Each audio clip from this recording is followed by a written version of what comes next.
Hello everyone, and welcome back to my next episode on the Realm of Vasten server. I am Mar, and today we're going to be working with more villager stuff, I think, because I've come down here and rebuilt pretty much everything that we had lost from before the server fun that we just went through. And as I mentioned, I believe I mentioned it anyway, in the last episode, I did it in creative so that everything was pretty much back the way it was before, since, you know, it wasn't our fault that we had lost it. Now, the tricky part and reason why I just ended up deciding to do it off camera is because the video footage of this place wasn't exactly clear about where specifically I had built it, like what Y level and all that stuff, so I had to scrutinize my video like crazy trying to figure it out, because down here with the redstone that I have going on, in a lot of places down here, I was right up against bedrock. I mean, there was no wiggle room whatsoever. So I knew I wanted to make it as exact as like humanly possible, which I do believe I have achieved. So we've got our 4 villagers in here. They've all taken their profession, and I know that they have been picking up the vegetables and sharing it with each other. I haven't seen them breed yet, so I'm thinking they just don't have enough carrots in their inventory since we've only got this one guy doing all the work. But hopefully they will start breeding soon, and we'll start getting some baby villagers down in the system down here. Now down here, the system here is finished, the collection system. They'll all puddle into that room once they start coming out. This is the redstone signal back to the daylight sensor. Currently it's active because it's nighttime. So these, that's weird. Server has recovered from a lock. We've got React running. I'm not sure what all it does, but, it's, doing server admin-y type things, I guess. But anyway, we've got these pistons extended, blocking it. The idea is that during nighttime, you know, after the babies have collected in here, during nighttime, this will shut, and it should make them forget their beds, basically. They'll be like, well, I can't go through solid glass. I must not have a bed anymore. And, you know, then the beds will become available for other villagers to use. So that's the idea anyway. Obviously I haven't had the opportunity to see it in action and make sure it works, but it should in theory work. Now right here I've got this switch which opens those double doors. That's where the zombie is going to be chilling. He's gonna come out through the doors, see the villagers, infect them all. And then if I need it, well, I will definitely need it at the end, but if I need it during the zombification, I've got this dispenser over there hooked up to this button, which will all shove them into this corner here. And I'm hoping that this is the correct configuration. I may need to lower that by a block. I can't remember exactly how it needs to be positioned to suck villagers through the corner.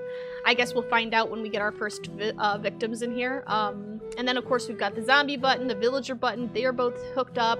So as a reminder, if I click the zombie button, it will not only power this powered rail, but it will also turn this normal rail so that it goes up this path so that the zombie ultimately gets sent back around to his holding chamber, which is currently unfinished. This is the part that Gray helped me build, and I don't really remember how we built it, and unfortunately, apparently, my video footage never actually covered that section, so I wasn't able to rebuild it from scratch, from memory, on my own. And then if I hit the villager button, because, you know, if we get a dude in here and he's a villager, normal villager, then he will it'll power that rail, but it won't turn this one, so he'll go around this way, and then eventually he'll come over here. And this is pretty much where I left off before all the chaos ensued.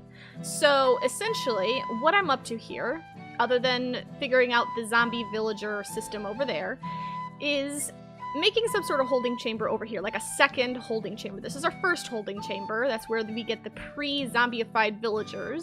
But once they turn into zombie villagers, I need somewhere over here to hold them where it's relatively close so that they don't despawn, but provides me with space to turn them back into normal villagers for the curing process. And I think it might be a good idea, to include a small brewing station down here as well. Because, I mean, I'm not gonna have a whole ton of potion, you know, stuff on hand all the time. It might be a good idea to be able to craft more from right where I am. And if I can get my hand on a whole bunch of apples and gold, then I can put those in a chest as well. So what I need to do is I need to dig out a little holding chamber, probably on this side, and then add a little brewing station on this side.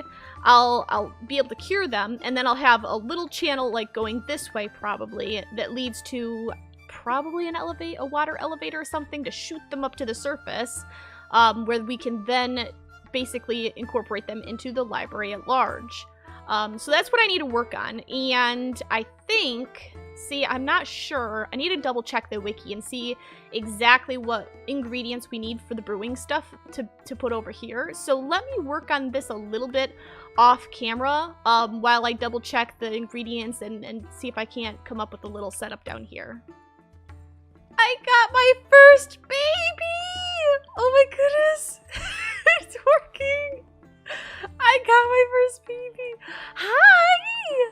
Hello there! Hi! I am way more excited about this than I should be. Oh, I have to message Gray. I have got my first villager baby. Oh, you're so cute. You're in my holding area just waiting for me to zombify you someday. You know, once I actually get a zombie over there, get him into the system and all that fun stuff. So over here I haven't actually even done very much. I've expanded the area here. I think this will be the little holding cell for where the villagers will go after they become zombified. And I've got this cactus here, and it seems to be working. If I come up here and, you know, I pretend, I'm a zombie villager, and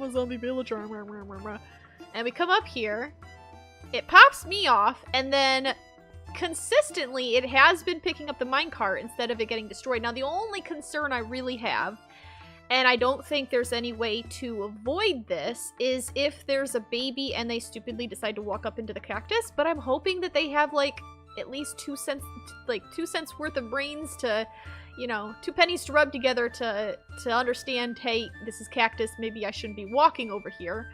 Another alternative is I could zombify them and then wait for them all to, like, if there's any babies in here, I could wait until they grow up before I, you know, remove them, like, send them off this way. I'm not sure. On the other hand, though, I'm sure we'll get so many that it won't matter eventually if some of them are stupid and die to the cactus.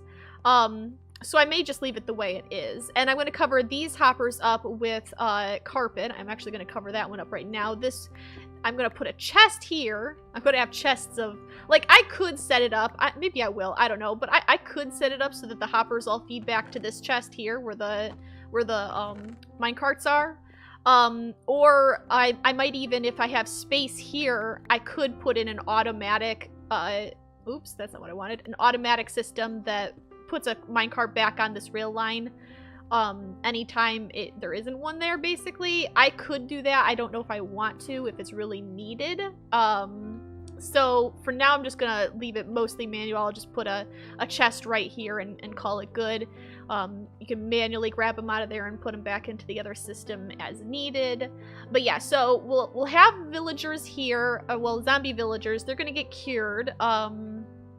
And then, let's see, what would I do then? Or, see, the challenge is I need to get them out of here and into another system. Maybe I should take this out. See, if the thing is, if I pop them off and they're in here loitering around waiting for me to cure them, and I'd have glass running across in the front here so that they can't climb out or whatever. Once they are cured, I do still need to get them to go, you know, this way or whatever to get to the water chamber, water elevator to go up to, back up to the library.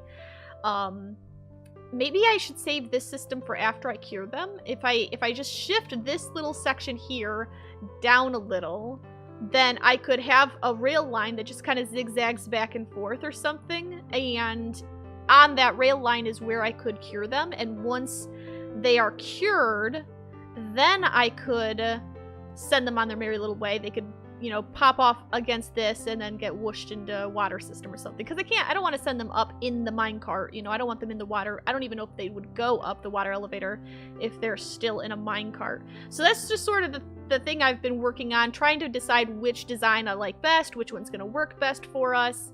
So yeah, let me get back at this and see if I can come up with something. Alright, I think I have finished designing the entire system. Sorta, maybe? Let's go down there and take a look real quick.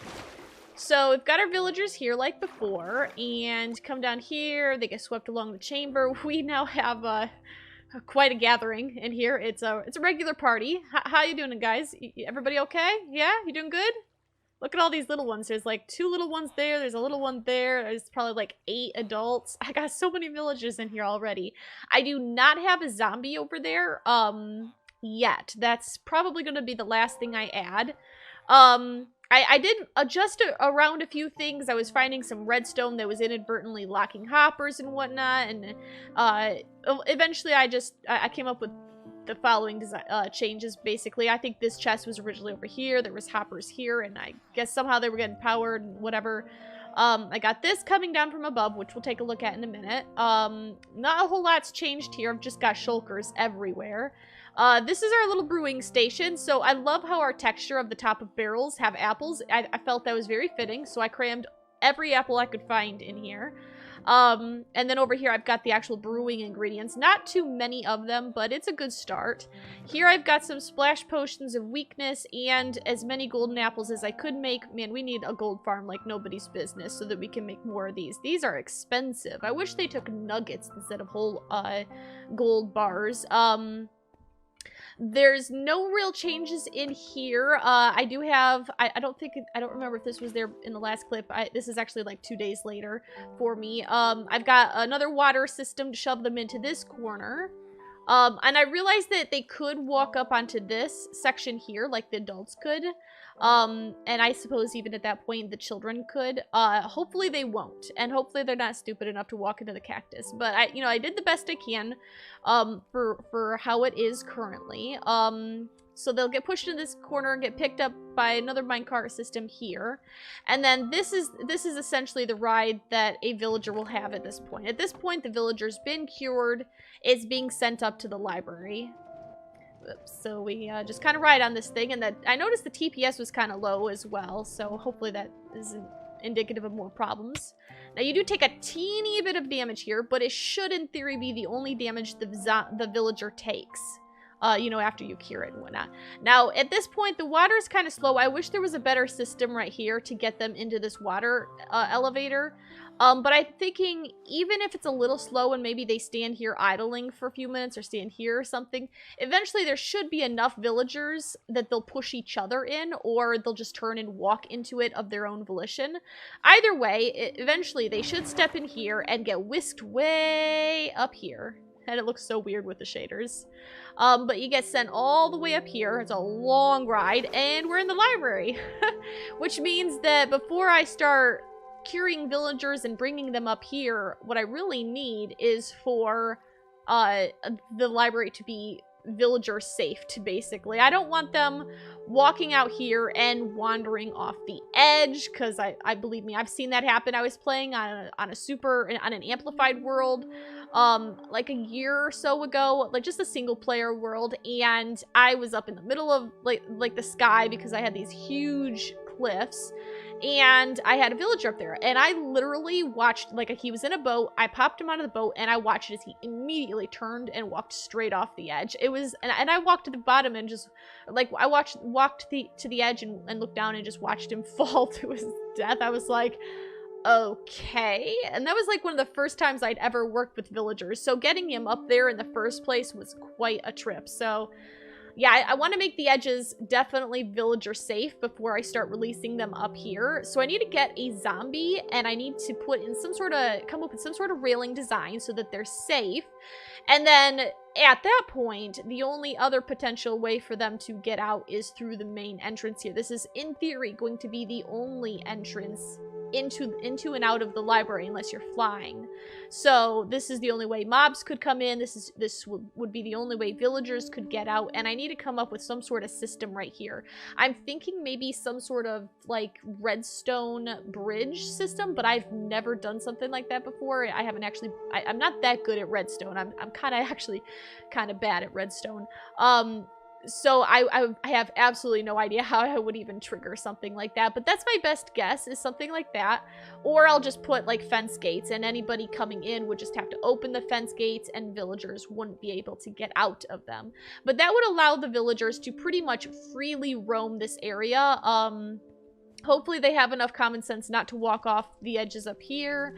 I've got the fire nice and high, so they can't get into that. I suppose they could be stupid enough to go in the water and try swimming up the water fountain, but if they're that dumb, then I guess they deserve to die.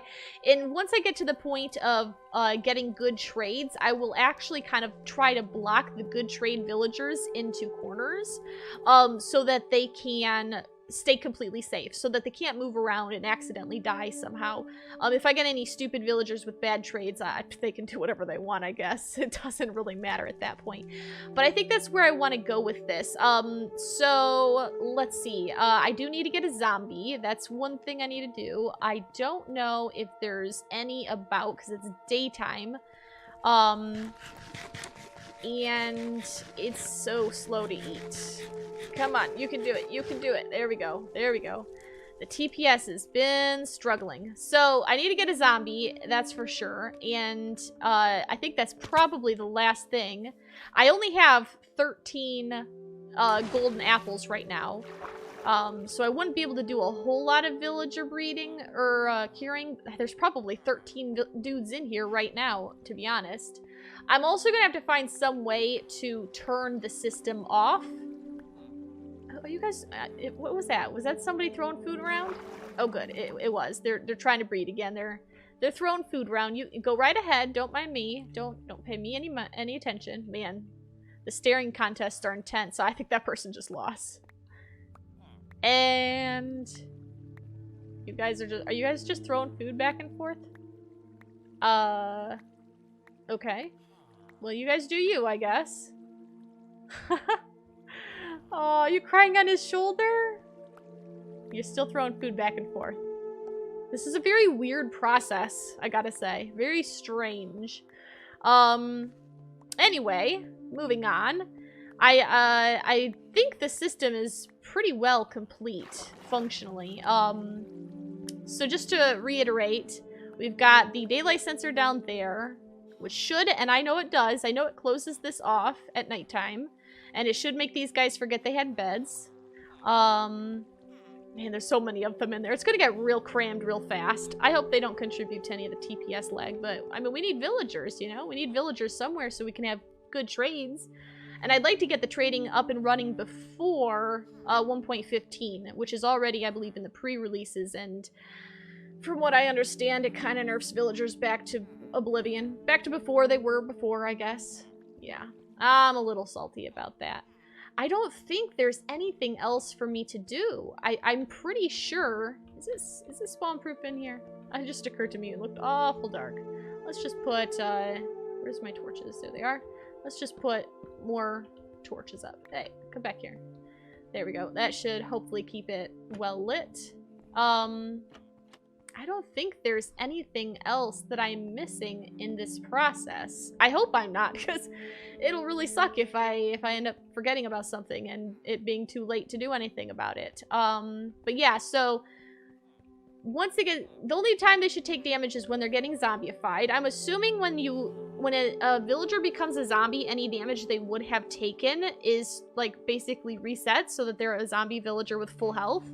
And then the purification process shouldn't take any damage, which means the only damage that they should take is up there, and it's just momentary.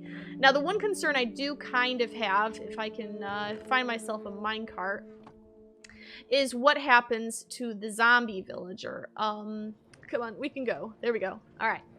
So the zombie villager is coming around here, and it shouldn't, emphasis on shouldn't, be able to take any damage from that. Shouldn't be able to take any suffocation damage. And then whenever I want to, I will open the doors here. And by the way, this is the soul sand for the water elevator. That's how crammed up we are in here. That's why I had to add these up there to keep the water in, but to allow the zombie to come through this passage.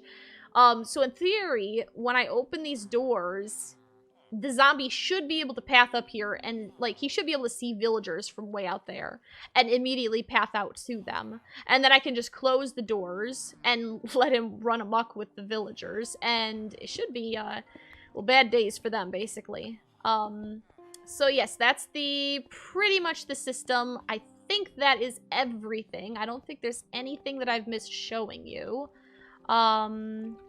Oh, this right here, this brings the, I mentioned the column of hoppers up here.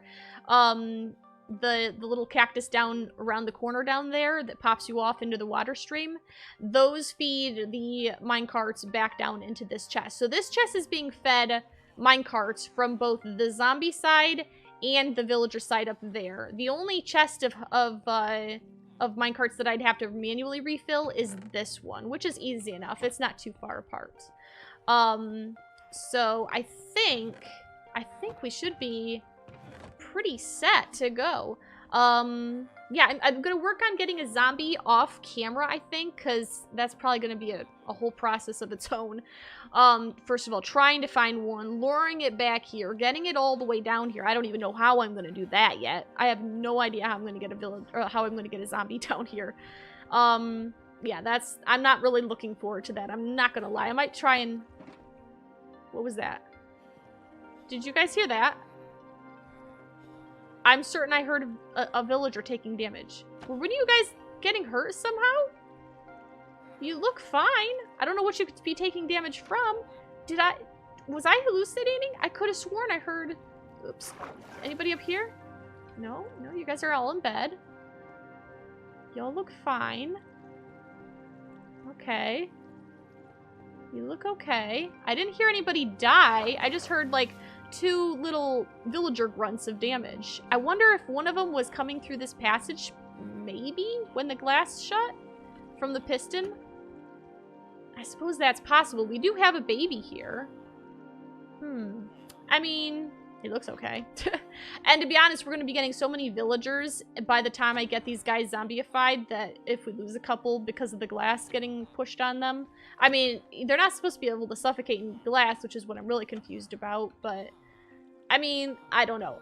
It kind of scared me because I heard them taking damage. I honestly thought I heard it coming from over here, but I'm like, we don't have villagers over here. That's not how the system works. They come into this chamber first, you know? But yeah, I think I'm going to work on getting a zombie off camera. It's going to be a huge deal to trap it and get it down here. And then I'll probably, once I get the zombie, maybe in the next episode after acquiring the zombie, we can try and have a round of zombification, see how it goes, see how the process works, see if we get any guys stuck or killed or, you know, whatever. But yeah, I think that's pretty much where I'm going to head with that. Let me cut the episode here and double check the timing of the episode. I'm not sure how long we've been recording for, and then I'll be right back. Alright, that is pretty much all we have time for in this episode, so I hope you've enjoyed it, and I hope you keep on coming back for more for when we test out the village system, or the zombification, purification, transportation. It's a mouthful. The whole shebang. And then continue working on the library upstairs. Hopefully, in the next episode, we can knock out of the park the railings and the safety precautions for the villagers, and maybe still have time to do our first round of purifying and whatnot. But until next time, I hope you have a fantastic time, and I will see you later. Bye!